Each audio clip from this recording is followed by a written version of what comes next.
Oh, sobrang solid na naman. Another voice over.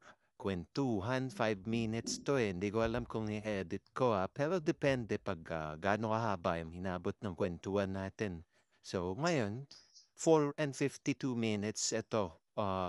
Pork belly. Lahat ng ingredients ko, binibili natin yan on supermarket, hypermarket, or SNR.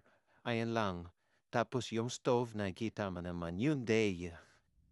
But, ayan, masarap yan kasi ang plano ko dyan is to, uh, ganyan, parang ano lang siya, light lang, parang sa mga Korean na pag napapanood mo sa movies, di ba, lagi silang light lang.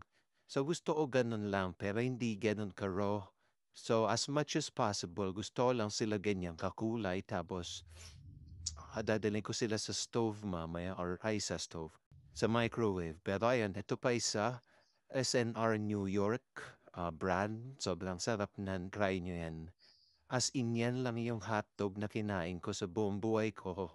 Or nakakain ko. Kasi before parang di talaga ako fan ng hotdog. Kasi alam kong processed food siya, no? So, simulan natikman ko yun, yung New Yorker na yun. Nabili ko lang rin sa SNR. Yun na yung best hotdog and I find it really good. Para siyang Hungarian na malnipis. So gusto ko yun. Gusto ko yung ganong lasa. Tapos ito, pita, kung familiar kayo sa mga Indian, Mediterranean.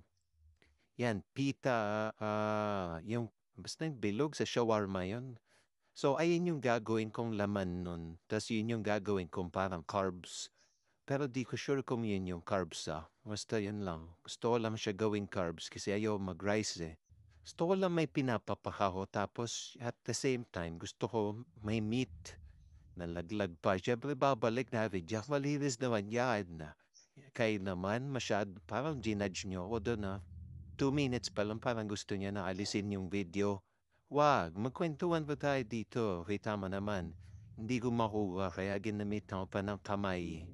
Ayan ang niluluto natin. Medyo madumi na pala yung table kasi hindi ko sure ay wala gan talaga eh.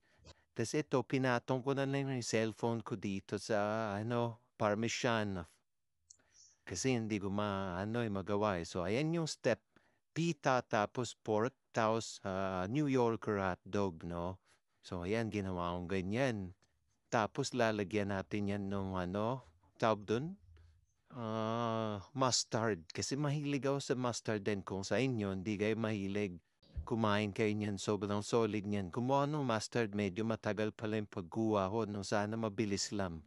Kasi, walang nagalaw, nagkikwentuhan tayo dito. Yun, mabilis lang. Tas